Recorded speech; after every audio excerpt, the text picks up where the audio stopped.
Hello and welcome. How does your intuition work for you? Does it work really wonderfully? Is it kind of hit or miss? Or do you not even believe in intuition at this point because you know it can't possibly be working well for you? Today it's all about how to connect your intuition and make it work on a reliable and more consistent basis so you can have more joy in your life.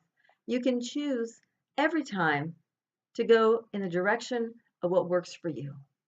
Hello, I'm Carol DeChaine, your intuitive spiritual guide for practical matters and certified Marconics Energy recalibration practitioner. Let's start with making sure we're on the same page by looking at least my definition of intuition.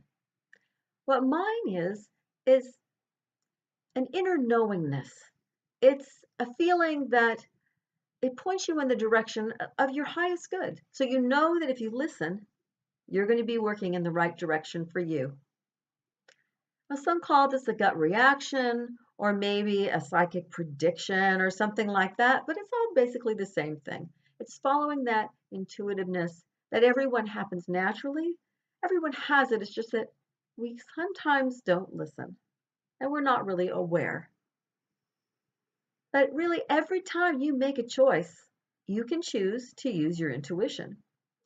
If you take a job or not, you can weigh it logically, which a lot of us do. You can go with your intuition, you can do whichever way you want to go. But that's one option, is to listen to your intuition and how much weight will you give it. You also, even just going into a specific store, one over another when you go to the mall, maybe the smallest thing can change your life. If you choose one thing, perhaps going into Penny's versus Macy's or something, depending on where you're located at, you might walk into one store and find somebody you used to date in high school and reconnect and have a love affair. And I mean, all kinds of stuff should happen or could happen. And also, maybe you'll find somebody that's going to be great for you for business or something. So you never know what's going to happen. And the smallest choice can sometimes make that huge difference in your life, even though you may not be aware of it as you're moving along. Looking back, things are pretty clear that, oh, look what happened. I made this one little tiny choice. And look at the steamroller and all the stuff that's happening from it. It really could change your life if you listen to your intuition. But if you've ever said, I knew I should have done that, then what's happening is that you weren't listening to your intuition.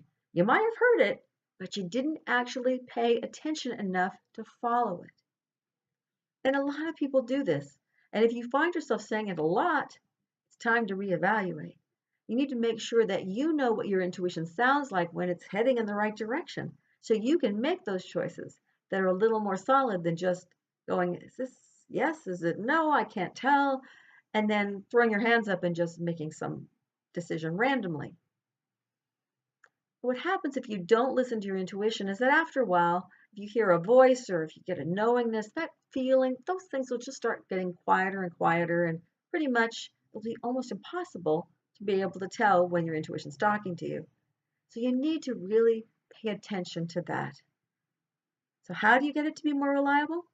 Well, I'm going to give you some steps to help you become more aware of how your intuition is talking to you, because everyone is different. So I can't say it's definitely this or it's definitely that, but I can give you some guidelines, because usually it's about three different kinds of feelings. It's the feelings you have that are emotional. Is it, when I think of this choice, does it make me happy? Does it make me scared? What is it about this choice? It could also be feelings in your body. Do I have a specific kind of feelings in your body that make this more obvious to you about your intuition, or maybe it's just an inner knowingness?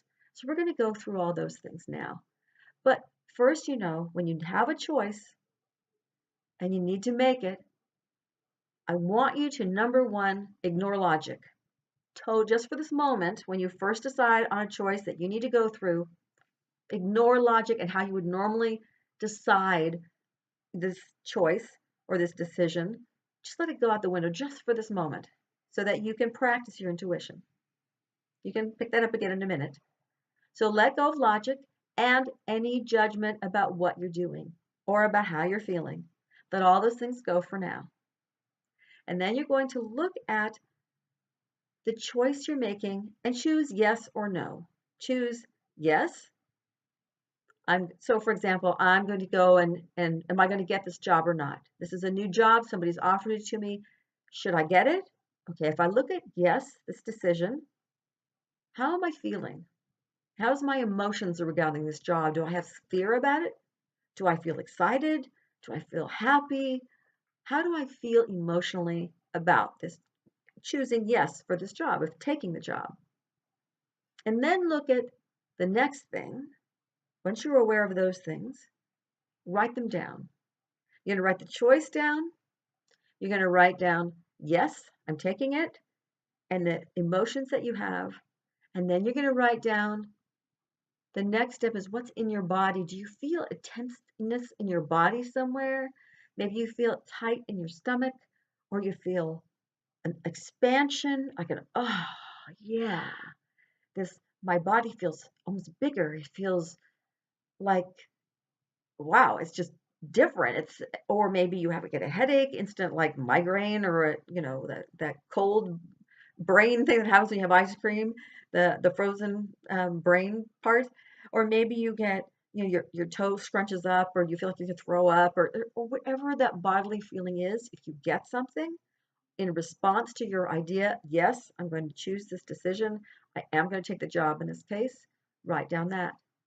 And the third thing is this knowingness. If you just know it feels right, or you know it feels wrong, or there's some other knowingness sort of thing that you can explain why you're having this response, but it doesn't fit into the body or the feelings category, the emotional category, then put it in this one and write that down. Remember not to judge anything, because as soon as you finish those three, you're going to look at the opposite choice and do the same thing and write those down. So again, you now, instead of yes, I'll take the job, it would be, for example, no, I won't. I'll ignore this opportunity. And you look at the emotions connected to it, the feeling in your body connected to it, and the knowingness. Does it feel right? Does it feel wrong? Does it feel anything? Maybe not. And write those down. And then however you normally decide on a choice, you're going to do. Is it logic? Do you write a list? Do you ask your friends their opinion? How do you normally make your choices? Whatever you normally do, make your choice. At the bottom of this little short thing, write the choice you made and why. In other words, how you came into this decision. Did you decide because of friend? Did you decide because of logic? Was it a combination? However you decided, write down why. And then put the piece of paper down in a stack with all the other ones that you've done regarding this. And believe me, you don't have to do this forever, but you will start to notice a pattern, and that's what you want to do. Because most people have one or a combination of those three things that will point you in the direction of the way the intuition will work for you. Because like I said, everybody's different. You want to know your secret combination to your intuition working for you. After you've given it some time and you have a result, you'll see what happens with this choice. What is the result for you? Is it great? Is it awful? Is it somewhere in the middle? The ones that are particularly good or particularly bad will be easier to be able to tell whether you made the right choice or not for you. So if maybe you needed to learn a lesson, and that's fine. It was a good choice for that, but maybe it was difficult, and maybe you would have preferred not to have that choice. Maybe you would have preferred something that would have just brought you joy without trial and tribulation. So look back at your paper. Look at how you felt with the three different ways you felt when you said, if it was great, you look at the yeses and you say, how did I feel when I did that? How was my emotion? How is my body connecting to me? How are my knowingness? And and you might even look at the no. Was the no telling me, don't go there? How were these looking for you? Because you're going to be able to look at these after 2 or 3 or maybe even 4 and say, oh, look, every time I should have chosen this way, or maybe I shouldn't have chosen this way, the body is the thing that's telling me. I'm having a bodily reaction to this. This is how my intuition is talking to me. Or maybe you're somebody that is, like me, I'm more of a knowingness. I kind of know when it feels right. So logically, maybe it's wrong, but my knowingness is saying, no, you need to go forward with this. So don't look at logic at first, just look at those feelings that you've written down, see how they connect and how the pattern shows up. And then realize if you do it logically and it doesn't seem to work out, maybe the very next time that you choose to make a decision based on intuition, look at how you normally would figure it out, look at the logic, and then go back and look at what your intuition is telling you. And make your decision instead based on intuition. Just that one time, if you're normally logic based or some other way of making that decision besides your intuition. See what happens. See if it isn't much better for you. And if it's not, and you much prefer to continue to do it the way you're doing it, then you have that choice. You know what you're doing and what you're turning down.